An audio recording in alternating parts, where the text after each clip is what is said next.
For the longest time, I secretly wanted more. I often found myself shrinking to fit in, settling for what was comfortable, and even selling myself short. Once I finally accepted that we deserve success and we are blessed with the power to achieve it, I stopped playing small. I'm serious about building a life I love, and you should be too. I'm Denise Taylor of DeniseTaylor.live, and welcome to Embrace Your Power. I help women prioritize themselves, their success, and their happiness. Now let's meet this week's achiever whose story will inspire you to embrace your power and go. Well, hello there. It's Denise Taylor here. You know, I am always excited to have you join me each and every week right here on Embrace Your Power. Now, this is the place where you can always count on me to encourage you to build a life that you love. You see, around these parts, we believe that God has given us the power to do it. In fact, he says in his word that he did not give us fear. He gave us power. And when we embrace our power, we can be, do, have, and achieve anything that we want. Now, I will tell you, I believe you'll be divinely inspired to do the things that God wants to accomplish in your life. And when you do those things, you're going to experience satisfaction and fulfillment that is going to light you up from the inside out. And that is exactly what I want for you. I want you to experience being lit up from the inside because you are leaning into doing the things that God wants to do through you. Now, I don't know if you're watching me on YouTube or maybe you're listening on Apple Podcasts or Spotify, but what I do know is I am so glad to be connected with you here. You see, in season 2, we are doubling down on your career success. And here's the reason why. I talk a lot about building a life that you love, but the reality is we spend a significant amount of our time and energy at work. In fact, most of our waking hours are spent either at work or going to or from work, which means that we should have some success where we deposit a huge amount of who we are. And so I want you to release your faith to get to the next level in your career. I want you to believe for success in the workplace. And that is why you are hearing me say over and over to go for your promotion. Now, I understand for some people, it may not be what they want, but if it is what you want, I want you to believe for it and lean into it. And that's the reason why I have doubled down on career success in season 2 of the podcast.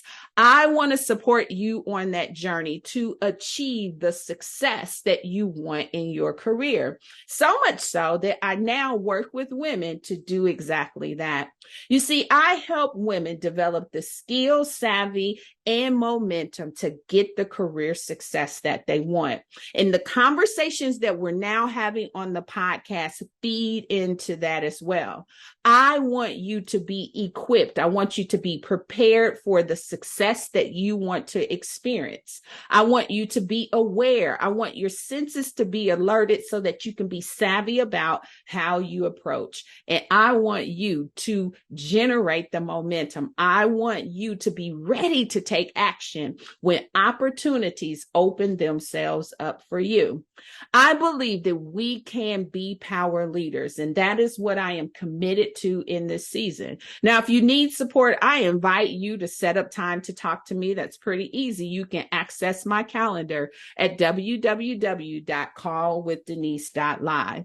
Now, today we have a phenomenal guest, but before we talk about our guest, it is important for anyone who is with us for the first time to understand more about the success superpowers. You see, around here, we have a proven process to make success happen for us time and time again. And when we embrace the superpowers and put them into action, you can see the consistency of your success begin to occur. So if you're new, let me just play them back for you so that you can be on the same page with the rest of us. Success superpower number one is see yourself successful. It's exactly what I've been talking about when I say believe for your promotion.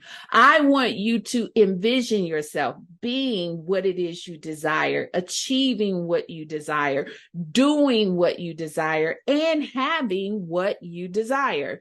It is imperative that we begin to see ourselves in our accomplished version of what it is we want to achieve. Because if we can begin to envision it, we can make it happen in our life. Success superpower number 2 is shake off fear. Now, this is incredibly important. You see, when we start dreaming big and thinking big about what it is we can accomplish and do, we start to feel fear. Now, here's the thing. Fear as a emotion or a response is not a bad thing. I want you to be prepared to give proper pause and concern with the things going on around you. But when fear starts to make you stop or stall, that's when it's taken a wrong turn. I want you to have the tools to be able to shake off fear.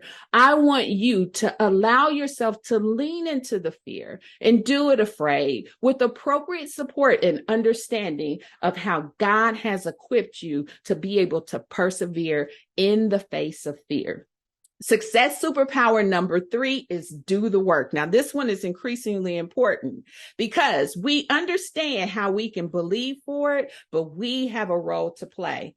You have to roll up your sleeve and get busy. But here's the thing, God will bless the work of our hands. He's promised to meet us on our journey. And so we are not without promise. We just got to do our part. Success superpower number 4 is take care of you. So important, so critically important, because the mantle of greatness is heavy. And so if you don't have a good self-care strategy that takes into consideration all aspects of who you are, then you are going to flake when it gets heavy. And so I want you to have a plan to take care of every aspect of you. And then finally, the last success superpower is hold fast to your faith.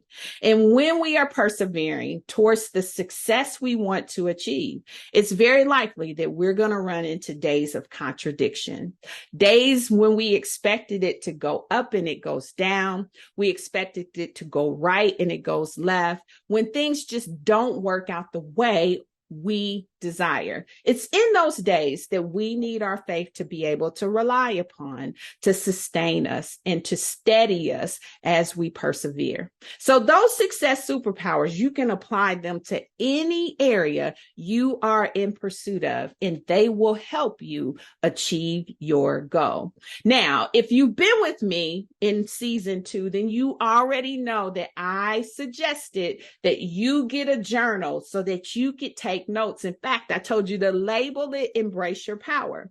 The reason why I did that is because as we are getting nuggets and wisdom, we want to make sure we're capturing things that resonate with us so that when we need it at a later point, we have it handy to go back to and to leverage in our experience. And so if you haven't done it yet, I want to invite you to do it because today is going to be another powerhouse conversation. My guest today, Jennifer, is going to come and drop so many gems that you're going to want to make sure that you take good notes. So let me tell you a little bit about Jennifer, and then we'll get right into the conversation. Jennifer Jones is a vice president of marketing at TIDI Products. She spent the last 2 decades in the medical device industry. She has served in various roles as it relates to sales and marketing. While at her core, she is a marketer, she has come to realize she has a passion for developing leaders. She leads a talented group of individuals, and she oversees product marketing, marketing communication, and product development. Now, get this, to support leaders globally, Jennifer recently launched her podcast, and the podcast is focused on leadership development. The name of the podcast is Virtual Leadership Coffee Chat with JJ. She offers so much practical advice that you can immediately put to work. Outside of work, she spends most of her time with her husband of almost 17 years and their beautiful 6-year-old son. Now, I will see you on the other side, but be sure to plug in and grab all the good nuggets that come out in this incredible conversation.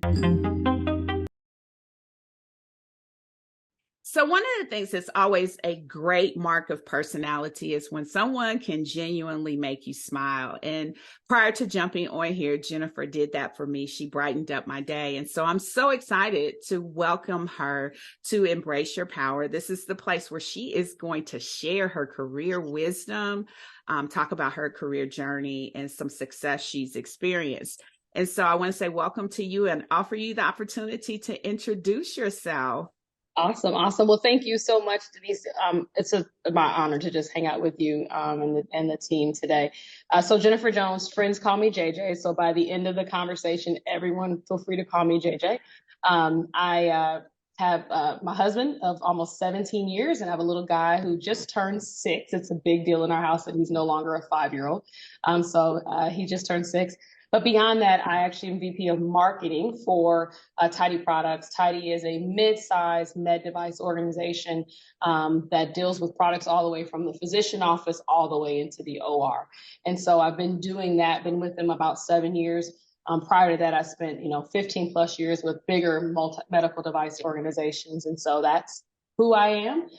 In my free time, my husband's a full-time musician, so I spend a lot of time with him at gigs and churches, and we just navigate our life from a music perspective every weekend. So that's who I am. Oh, well, then you guys must have some signature songs because Sure. music is part of your love language with one another. And so I, in my mind, am envisioning praise parties breaking out all of a sudden all over the place. Yeah, definitely. And then my son has started writing music, which is hilarious. So it's a musical family. Here we go. That is awesome. That's really awesome. So, really briefly, just kind of walk us through your professional career. I have some questions lined up to go back to the beginning, but as much as you're comfortable, just kind of summarize it for us a little bit. So I graduated from University of Wisconsin many moons ago. So I'm a Badger, and had prior to that spent many years with medical device organizations, specifically Cardinal Health and customer service work and things like that. So when I got out of school, it was my desire to get back into healthcare, not necessarily medical field, but actually, supporting clinicians and with products. So I joined Cardinal Health right out of college in a role that was similar to customer service, but I managed hospitals from the time they placed an order until they paid the bill, large hospitals across the U.S. Shortly after that, I went into inside sales. I'm far better in person. And so I wanted to spend a lot of time in accounts, and I was blowing my boss's travel budget. So when a field rep job opened up, he said, why don't you go take that where they've got the budget to support your desire to be out with customers. So I spent a couple years in sales in the field. Was an amazing time of my life because I was able to hang out in hospitals, spend time with customers, and really help to match my products with their needs. However, I think I realized I had a mentor that was far wiser than I was at that time, that my greatest frustration was that I wanted to support my customers and there were products in my bag that didn't give them the solution that they needed. And I wanted to be the one to figure out what that solution might be.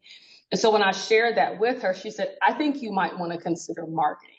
So although my undergraduate degree was in marketing, I really hadn't thought about marketing as a career. And so she said, why don't you try marketing? And I've never looked back. And so I've been from a product manager to a leader of a smaller team to now managing the entire department. So that's been my journey. I love that. I love that. And so one of the reasons why I wanted you to kind of go back to where it all began for you is when I think about customer service and I think about sales to a business organization, you cannot get any more foundationally intact as to what really makes it all come together. Right. And so when you take yourself back to those early experiences that you had, what would you say are some of the key learnings that you grasped that still help you now?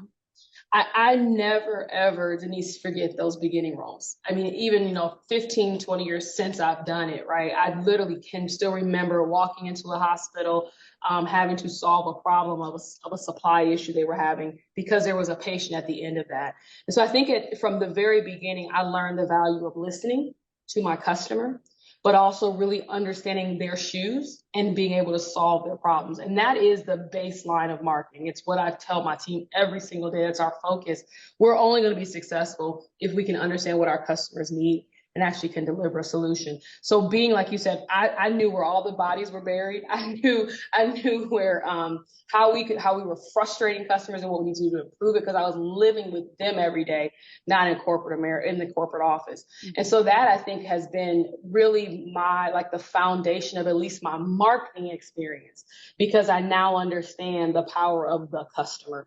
And so I do not believe I would be where I am today had I not started in customer service, had I not started with having to sell something over the phone and then eventually being in front of a customer to solve their problems in person. I would not be where I am today professionally. Yeah, I think those are excellent things to have in your arsenal, right? Because it helps you stay in touch. And it also, from a marketing standpoint, helps you with your messaging and what really resonates. Because sometimes we hear marketing messages that talk about the benefits of something rather than really speaking to what it solves. And I think that is a difference that I heard you explaining there, especially when you're in their face and they're saying, this is my struggle with your product, or this is my struggle with my customer or my client that I'm trying to address. And so I do think it prepares you really well. Sure, for sure. I literally, I'm a little bit partial. I love marketers that have had time in the field as a sales rep, because when your paycheck is dependent on how well you can hear and solve your customers' problems, you get pretty efficient at translating requirements into products, customer requirements into product requirements. And so I have a bias. Now, I will hire marketers that don't have sales experience, but I do have a little bit of a bias with folks that have some sales experience, because you have had to live and eat off of what your customers are saying to you every day. So. Yeah. And so I think as people are looking at their career, right,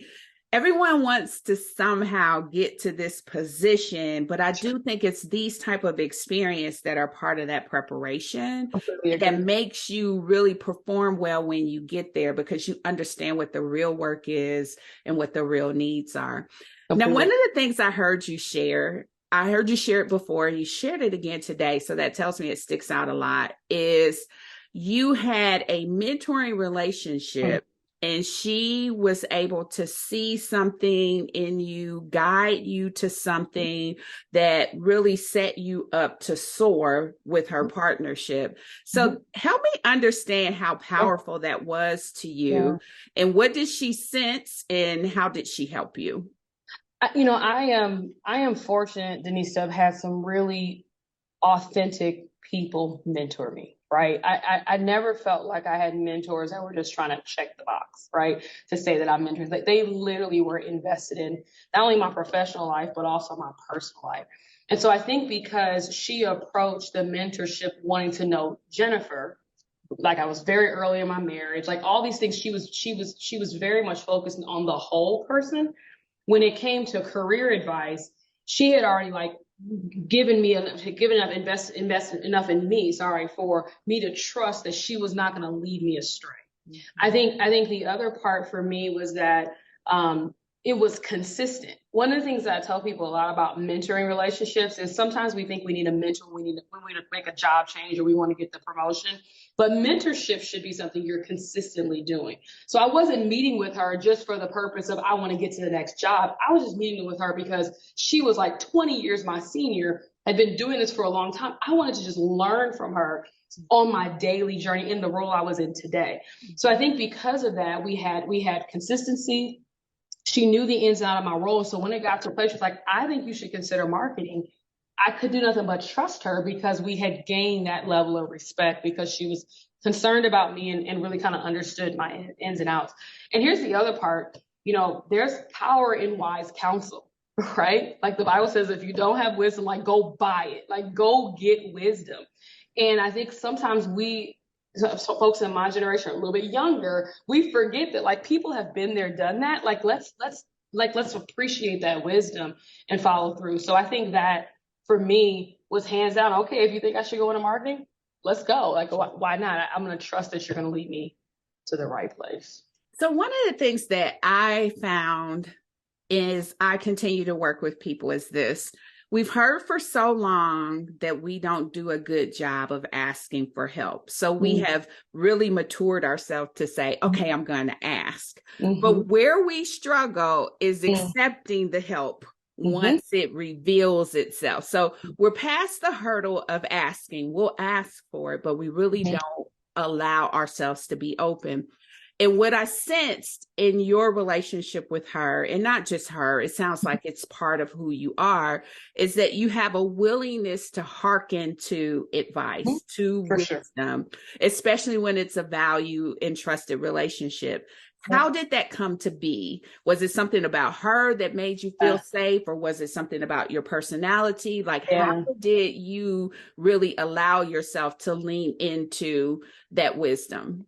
Denise, I think it was at the lap of my grandmother, right? That, I just remember coming home from school every day with her, and I might get a little emotional because, I mean, she's been gone for many years, but she has such an impact on my life.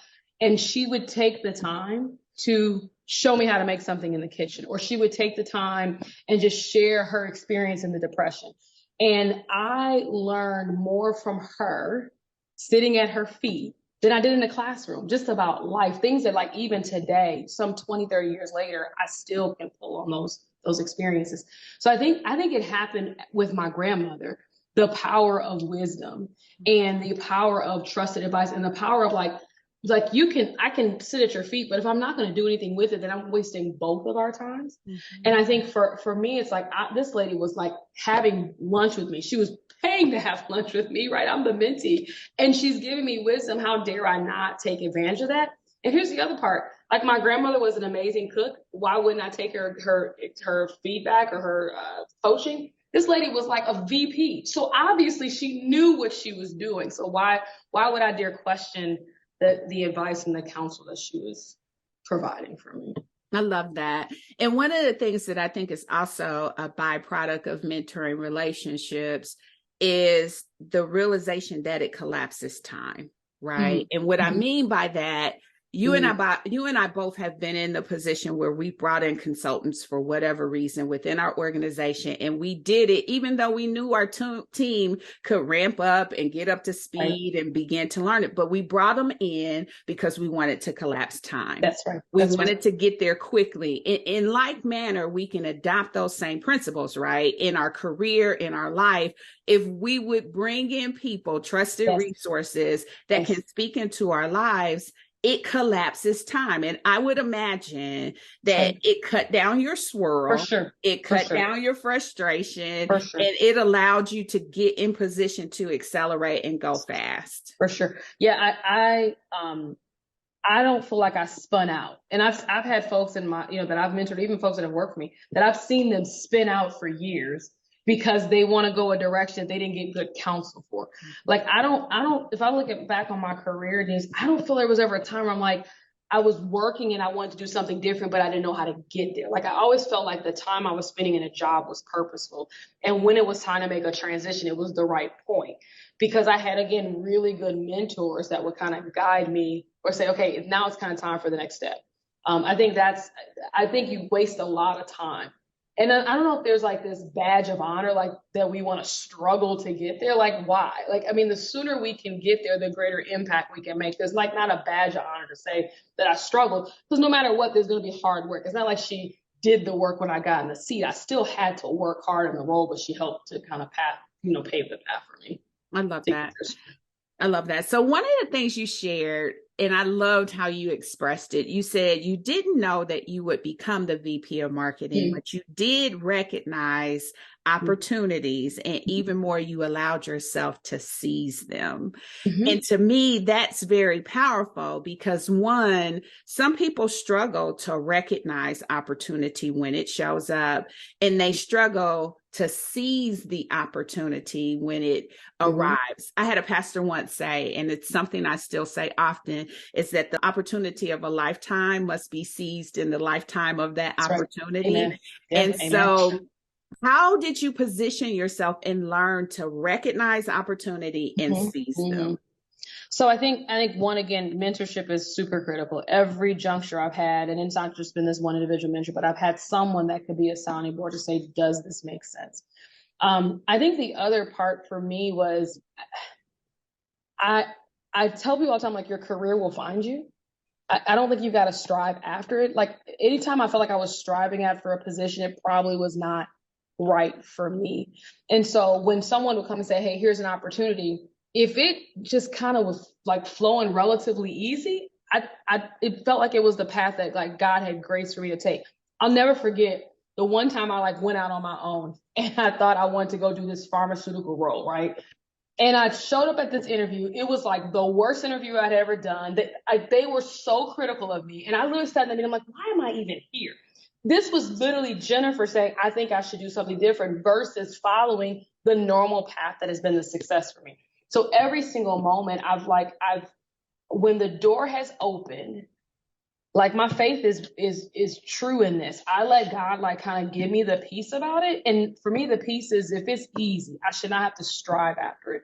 But then beyond that, I have taken some roles where like some folks might have said, oh, it might have been too soon or might have been too early, or like, but I've never shied away from a challenge. I think sometimes, especially as women, and sometimes women of color, we believe that we have, if the resume has 100 things on it that you have to be like eligible for, we believe we better be A+ on every single one of those points.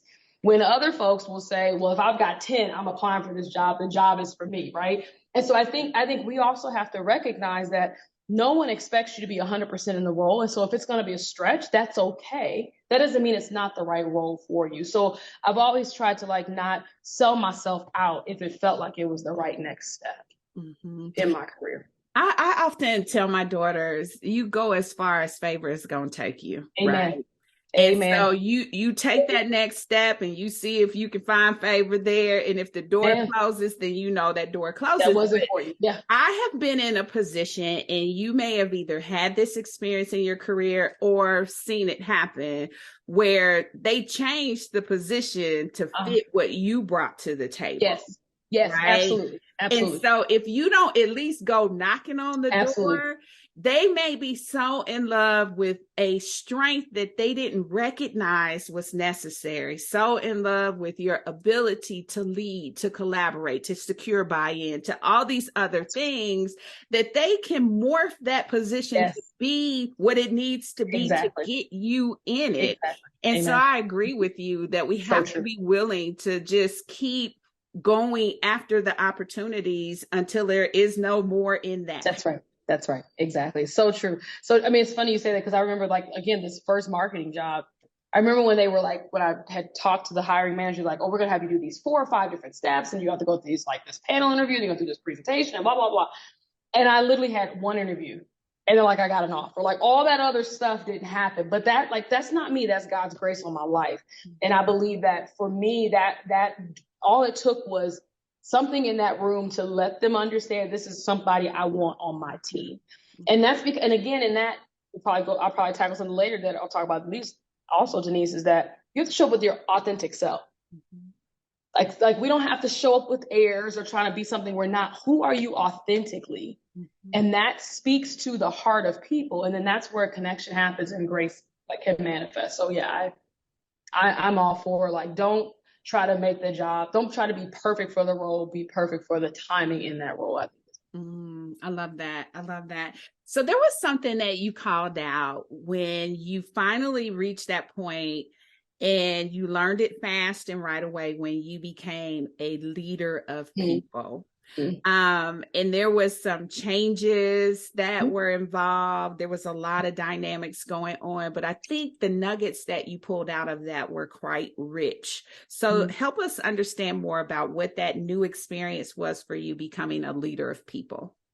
Yeah, I mean, I think I remember as a child, I used to always like pretend like I was teaching a class. Like I always wanted to be like the leader or the teacher. Like that was always like that was part of my like playtime, right?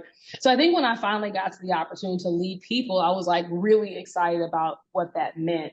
But I think what I realized pretty quickly when those people started encountering life, sicknesses, family trauma, you name it, that I was actually managing humanity, like human beings that were going through life issues.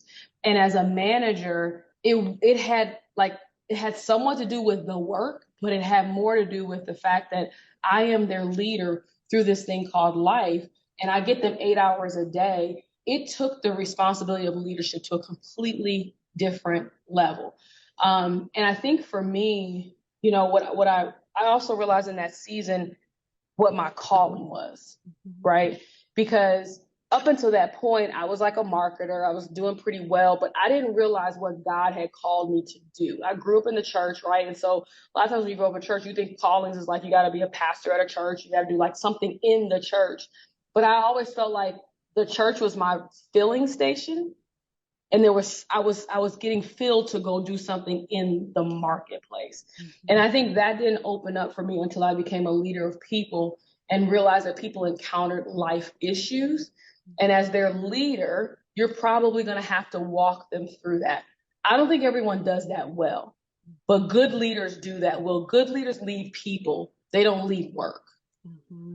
Yeah, I think John Maxwell said it best when he said, people don't care how much you know until they know how much you care. Amen. And when I think about the relationships that I forged as a leader of people, you're right. You're in the thick of the divorce yes. because it's hard to leave that in the parking lot when they come in to their desk to work with you. That's right. You're in the thick of a parent passing away.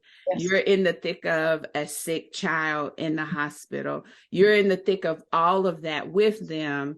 And what I have found that when I supported them fully, the humanity of them, they went above and beyond for me each and every time. Every time. They didn't watch the clock. They didn't mind my calls. They didn't mind when the press was on and we had to get things done. And it was because I gave them that care. I cared for them as a person first, right? And I think if you lead with that, that's when you get to the heart, to your point, of really being Christ in action in the marketplace, at work, where they can see them. And that's when you get, and I'm sure you've had this too, that person who comes to your door and they close it and they tell you about something going on and they ask you if you will pray. Amen. Now, they may not want to pray with you, but they know it's something about you that if they have an issue, they will come in silently and ask for your support in that way. And there is nothing more rewarding like when they can see that in you and want to connect with that power that you bring with yourself every day. That's right. That's right. That's right. I mean, I think, the thing that I've like come to, just rest in as a leader is that we spend the majority of our day at work. And I don't put my Christianity on the shelf when I show up at work. Now, I'm also not going to beat you over the head with a Bible. And I think that the thing if we look at even how Jesus lived, Jesus met people where they were at, and he ministered through loving them and speaking to their needs. And that's how it opened up their heart to receive him. And so for me, it's like, if I can just be his hands and feet in these times, it could be, I mean, I've had folks that have dealt with infertility. I've had folks that have had parents die. I've had employees that have been sick themselves. I've had folks go through divorce, you name it. It has run the life gamut, right? But if I can be his hands and feet in that moment, I can at least plant a seed that might get watered down the line, and eventually they might give their life to Christ. And I've seen that happen. I've seen folks that knew that had nothing to do with God, but I was hands and feet for them. A seed was planted, and 4 years later, when I meet up with them, like they're hanging out in church like all the time. Like, well, where did this come from? And I think that is why God called me to the marketplace, because there's some folks that are in the marketplace that will never step foot in a church ever until they meet someone in the marketplace that will show them Jesus, the authentic Jesus, not religion, Jesus. Then they will be more willing to show up at a church. So I think for me, a lot of times as leaders, I think we get it twisted. I think it's a gift to lead. I think it's a calling. And the byproduct is that we have work and we have success here. But I believe that if I lead and be God's hands and feet in the marketplace, he will grace the business to be successful and still make way for me to be his hands and feet in the marketplace. Absolutely. And I love what you kind of touched upon, and I'll go deeper in it. You don't have to show up and be weird. Like you don't have to show up and, be toting the Bible in and out of the conference rooms, and you don't have to show up and be off-putting from a place of making it look mysterious and mystical to have your relationship with God. You can show up as an everyday person and allow that love to permeate through you. And I also love the fact that you said there was still business to be done. Like there's still work to perform. There's still, marks that we have to achieve, performance that we need to show through on. And so it's not that we're blending away our responsibility, but we're recognizing that we're dealing with humanity, that we're dealing with real people who have real life situations. That's and so thank you for being that example in the workplace, because I believe it's necessary. I believe that your faith should go wherever you go. And if you're going to work, then it should be going to work with you, right? If you're going to the store, it should go with you as well. And so now you're a leader of a business unit. You have this global platform that you're sitting on in terms of responsibility. Tell us what that's like to know that you're at the helm of responsibility for this business context for your company. So sometimes it's overwhelming, right? To think where like God has positioned me. But I like to surround myself with really, really smart people. I mean, I think, for me, in this role, I had the fortunate opportunity to build the team, right? And so that meant that I was able to somewhat curate what success would look like for our business based on the personalities and the experience in there. And I'm overwhelmingly humbled by just the level of genius that exists in this organization. And so for me, it's really surrounding myself with really smart people. And I say often my purpose is to clear the way so they can do great work. And so I think being at the helm means that one has to continue to have a pulse of our market, which again goes back to my early days in customer service and sales, spending time with customers, understanding, hearing what they're saying that they might not be saying, particularly like in how we can support that. So I think that's one, I've got to have a pulse, but then I've got to really create a system within my organization that allows folks to do really, really good work, rapid learning, rapid experimentation. So we're only successful because of the people.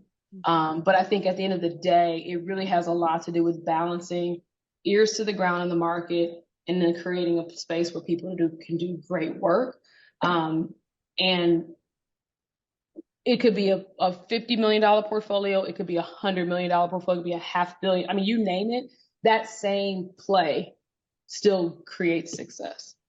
I love that. I love the recognition that it's leading with the people who are doing the work and finding smart talent and letting them go. Like, don't micromanage them. You got to set them free to do for sure. what you hired them to do. For sure.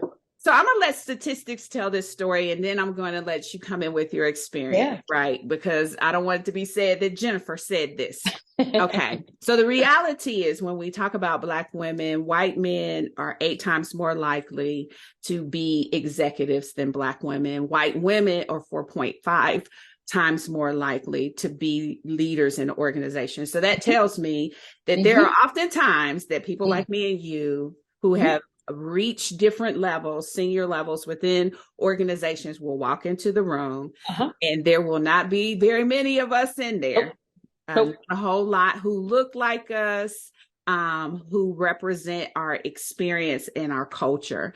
So let's talk a little bit about what it's like to navigate those type of environments firsthand when you're kind of the only, and you're feeling as if you have this sense of loneliness from that perspective. Sure. So, I mean, I think, Denise, I've probably spent my entire life often being one of, if not the only in the room, even from school, right? I mean, I just, like, the classes I took, I typically was the only African-American in the class, and very few females even for that standpoint. So that's kind of been my journey throughout my entire life. And especially now, I mean, there's no one that looks like me when I show up to a board meeting. There's no one that, sometimes even in age, color, or sex. I am like the anomaly in the room. And I think for me, Denise, I think my comfort with that happened early on in life. Mm-hmm. I think there's a couple of things that happened for me. One, especially in school, because I earned that spot. Mm-hmm. Right? I was in the honors classes because I was capable of learning in that environment. And so I never felt like I was like a token or affirmative action, or I was like a statistic. I was always like, she's talented, and then and by the way, she can kind of meet like our diversity initiative. So I've never felt like I was like someone let me into the room and I wasn't supposed to be in the room. And I think with that, I actually expect to walk in the room and I'm actually shocked if there's someone else that looks like me. Mm-hmm. And that shouldn't be the case, but I actually typically expect that to be the case. And I think what I've learned to do is I just show up as my authentic self. I can't hide this. This is who I am, right? And so for me, there's a reason why I'm in the room. There's value that I deliver. I mean, I've had scenarios of these. I'll never forget this. We were having a meeting with a guy, CEO of another company, that we were considering buying their technology. And so he shows up to our office and he hands me his piece of paper. He says, "Can you make a copy of this for me?" And I was like, as if I was the admin. And so I just let it ride, right? Because I'm like, this, I mean, God bless him. This is probably only been his experience with African-American females. So I'm going to let it ride. I'm going to let just let the day go. And so when I came in with the paper and then I sat at the head of the table, you could see his whole demeanor shift, like, uh-oh. And then when we started having the conversations and I'm like, you and I know the space you're in, like, you're going to have to be aligned with me for us to move forward with buying your company. His whole demeanor shift. Mm-hmm. And I think in that moment, Denise, I didn't try to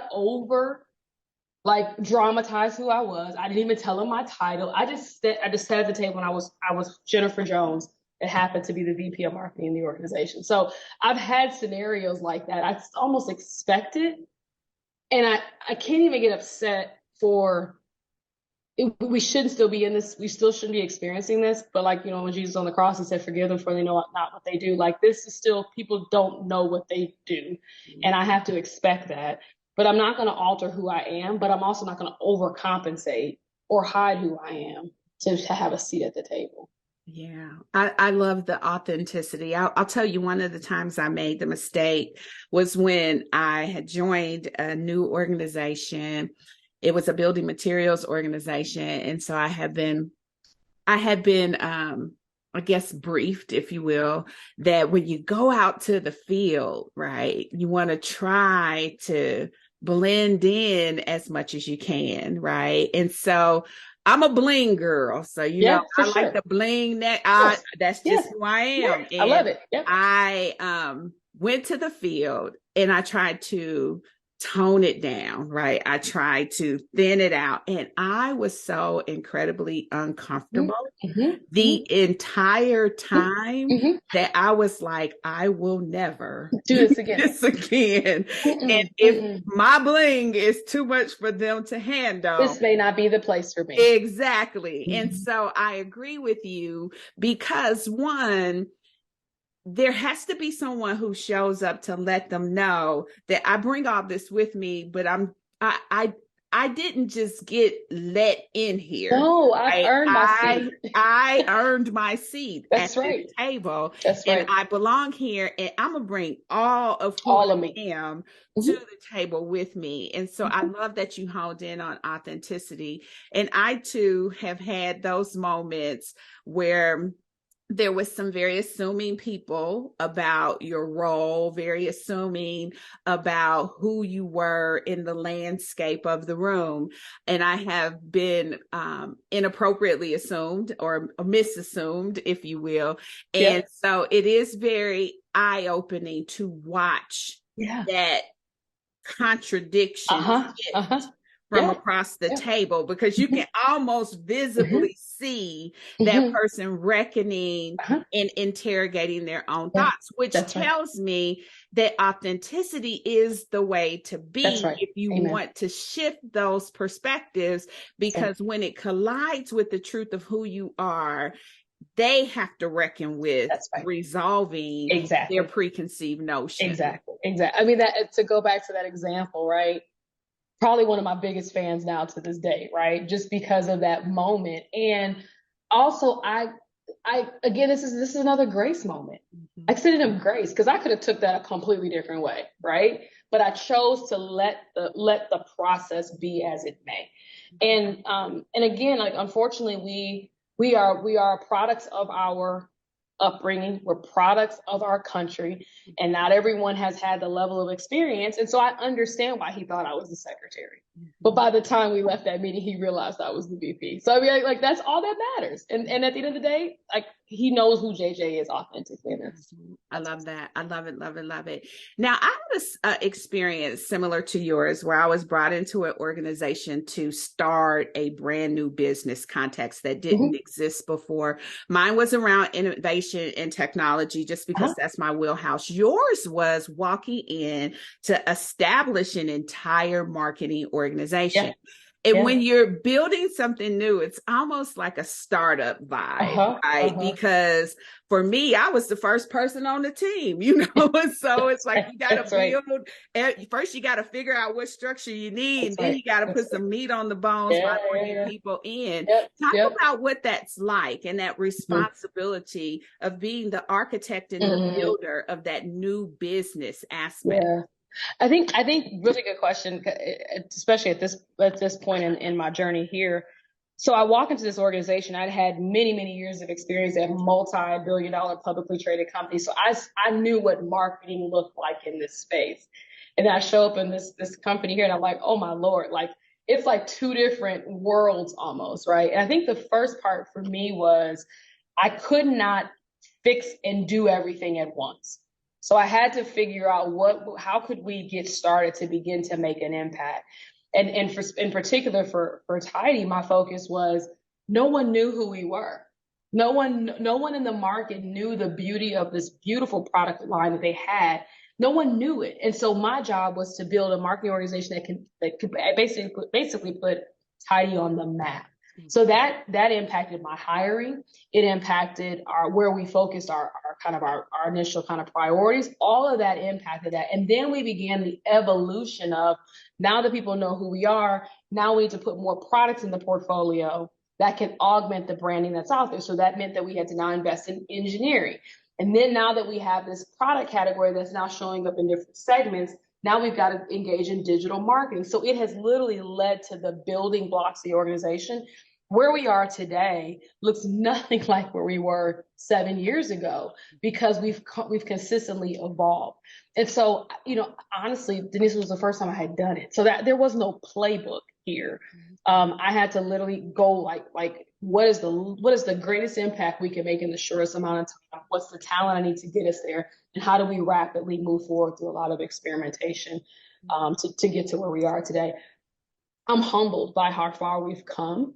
And I think it has very much to do with just taking our time and getting the right talent in the right seats at the right time.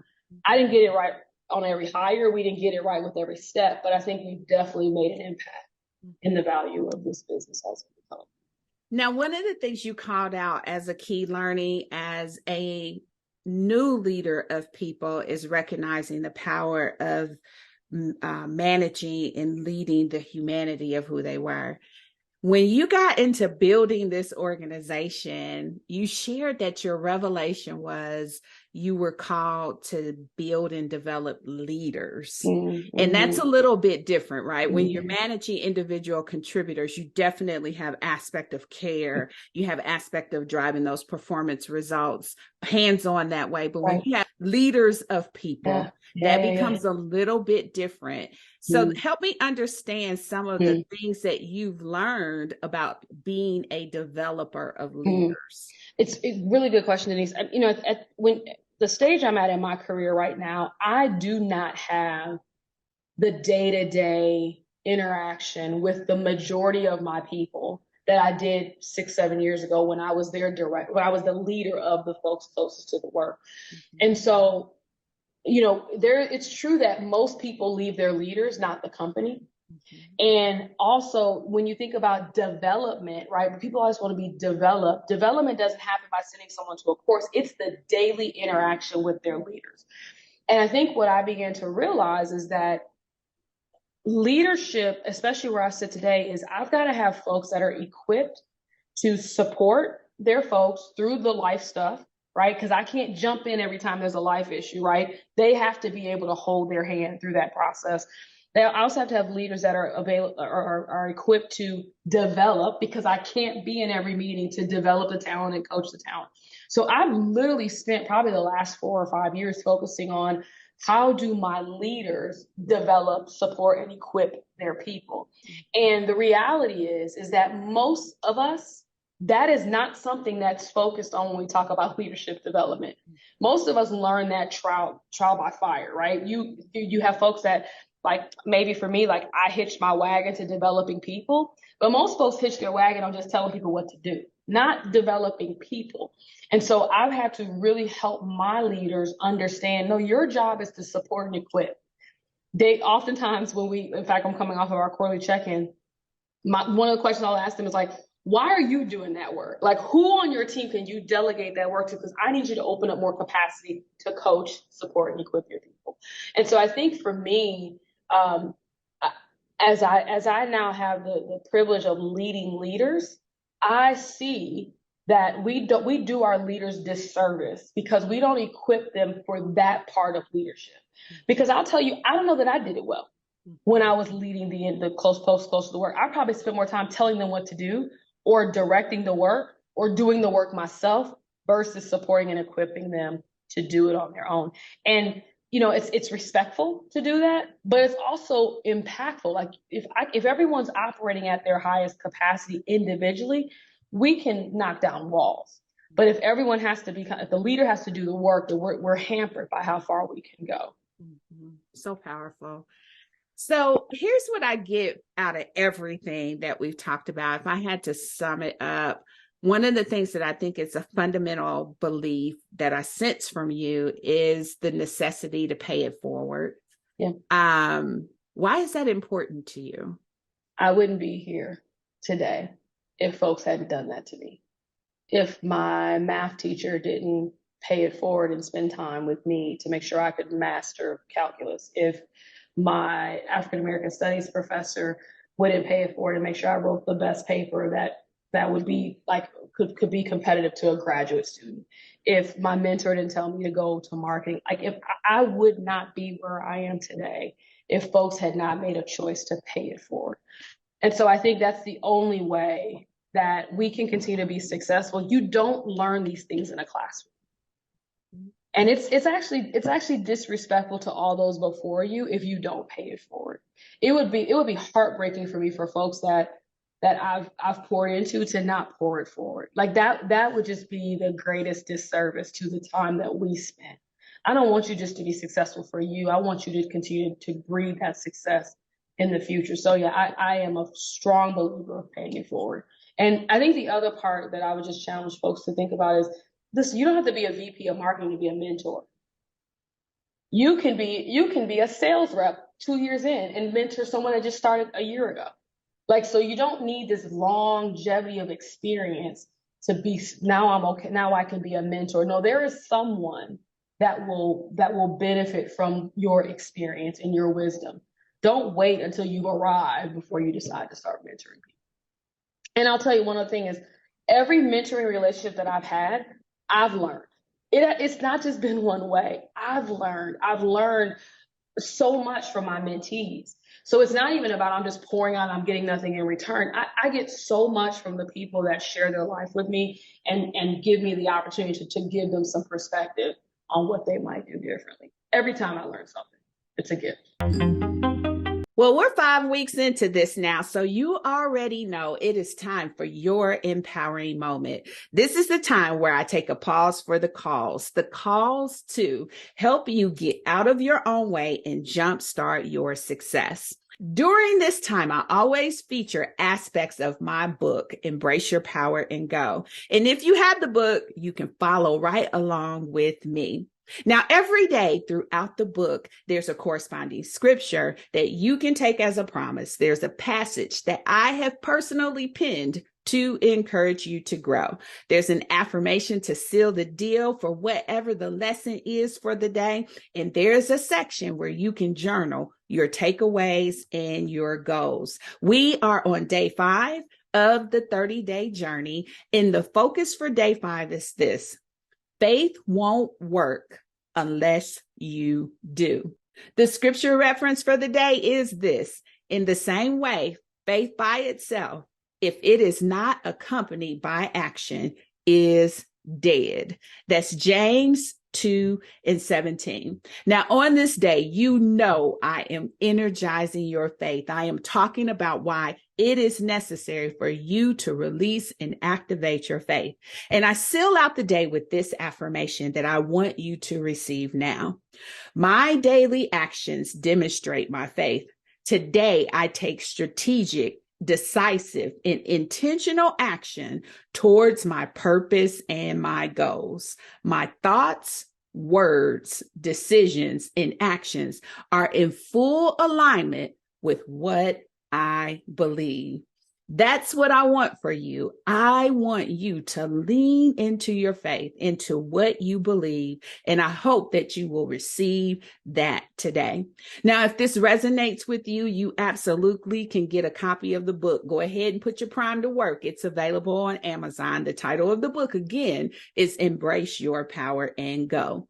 Now, more than that, if you have aspirations that you truly need to get started, if you need to activate your faith so that you can build a life that you love, then I want you to know that I would love the opportunity to help and support you on your journey.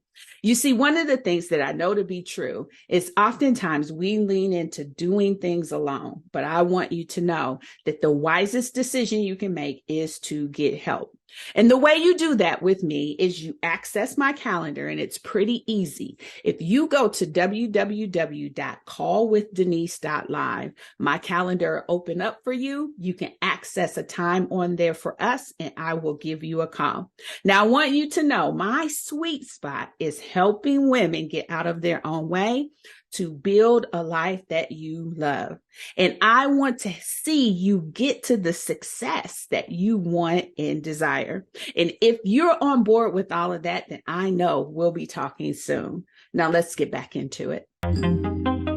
Okay, so now that we're back, we're going to dive a little bit more into your advice. Okay. So I have some targeted questions that I would just love to hear how you weigh in on them. So the first one is this: what is your best advice for women feeling stretched by either transition or opportunity? Maybe they're getting some pressure to perform.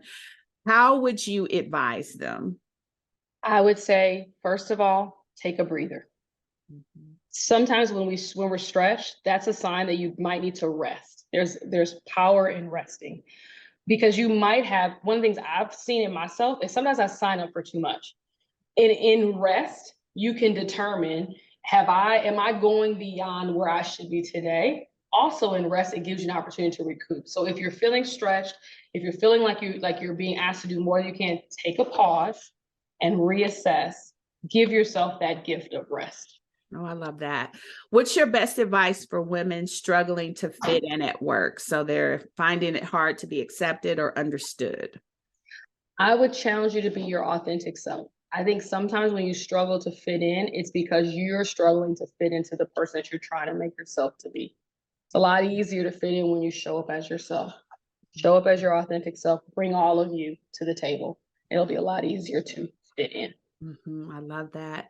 And your best advice for women wanting to advance their career and get to the next level?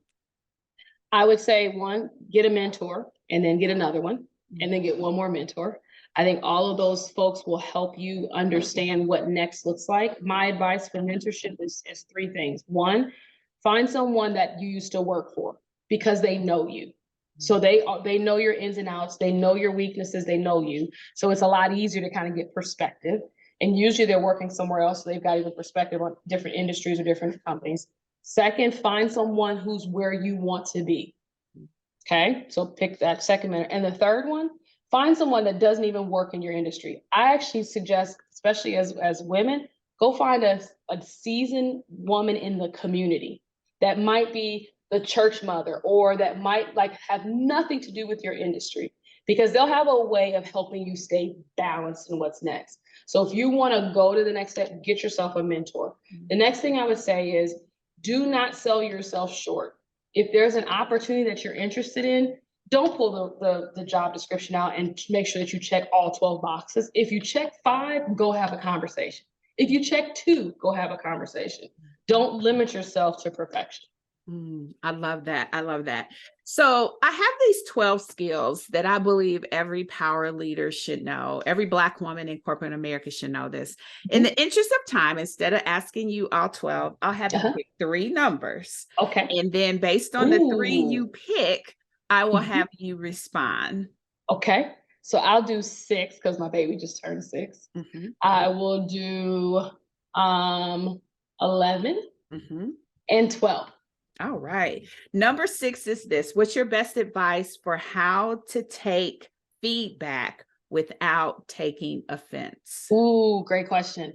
Feedback is the breakfast of champions. Like that, we should eat off of feedback. Like, don't take, it's hard to say don't take it personal, but understand that it's a gift, right? Open up the gift. I heard this one adage that says, chew the meat and spit out the bones. Whatever doesn't feel like it lands, spit out the bones, but don't throw away the meat because there's something in there that's of value. Oh, that is feedback so is a gift. Oh, that is so good. All right. Your best advice on how to lead white men and work with white women. Just be yourself. These like understand, just as you might be intimidated, they're probably just as intimidated because we're all coming to the table with our history, our legacy, all the things that we believe about each other. Show up as your authentic self. The other part I would say is get to know the person. Every person is they have life experiences, and you will find that you'll have more in common than you don't through that process. Show up as your authentic self, get to know the person, and find your commonalities and hang out there. That would be my advice. I love that. And then finally, your best advice on how to find out what your mama couldn't teach you. Ooh, I think it goes back to mentoring. I think it goes back to wise counsel. Again, the Bible says, get wisdom. And if you don't have it, go buy it. Remember, that's what Solomon asked for, wisdom. Seek out wise counsel. It is not a badge of honor to be on the struggle bus through life when there are people that have figured it out. Go get wise counsel. Make friends. The gift of the pandemic has been the ability to literally, I've had virtual coffee with people from all over the globe. If someone looks like they might have something or know something, send a message. Most people don't mind having a 30-minute virtual call because they don't have to get in their car. They can have a cup of coffee. Please seek out wise counsel. The struggle bus badge is like not cool. Go find the wisdom badge. Oh my God. So good. All right. Here's my closeout questions. What's your life wisdom? What would you tell your younger self about life if you could? I would say be gentle. Be a gentle parent of yourself, and have patience. Like life will never be what you plan it to be, but it'll always be what it should be, and just walk it out. Don't be gentle. I think sometimes I set my own self up for failure because I put expectations that were never realistic. And just trust that like God has literally ordered your steps. He literally has your steps ordered. Even, even the bad times that I've been through, I can look back today and see how God's hand was on my life. Trust that God has ordered your steps and be gentle with yourself. Oh, I love that. Love wisdom. What would you tell your younger self about love if you could? Love really is a choice. It's not a feeling. It's not just because you're going to have to wake up every morning and choose to love. And guess what? Somebody's going to have to wake up and choose to love you. It is a choice every day. It's not a feeling because those things fall apart real fast. So I would tell myself, know that when the arrows falls away, it's agape that holds it out. And that is a choice. You choose to love. So good. And then finally, your happiness wisdom. What would you tell your younger self about happiness if you could? I remember a pastor said to me, happiness is based on happenings. It's joy that you want. And joy can be found when the happenings are not cool. So happiness, again, is temporal. Seek out joy. That's the key. So much wisdom. So what's next for you and how can listeners get connected with you? So I would say check out, I've launched a podcast. So if you remember, I've said earlier, I got a strong passion for developing leaders of leaders. That's the purpose of my podcast, to help leaders get there faster. So check out my podcast, connect with me on LinkedIn. And that's what I got going on right now. Awesome. Can I tell you one more thing? Yes. Success looks so good on you. Oh, thank you. Thank you so much, Denise. Thank you. So welcome. Thank you. Thank you. I got to tell you, season 2 is so exciting for me. Watching these incredible women share from the wealth of knowledge and experience that they have, it just makes me so proud and so humble to be a voice lifter in this season. You see, this podcast lifts voices. It lifts stories and experiences. And when I think about this incredible conversation that I had with Jennifer today, it excites me. When we see women who are in leadership roles showing up to lift their voice and help others, that's powerful. So I appreciate Jennifer's willingness to connect with me here. And she had so many incredible nuggets that she shared with us today.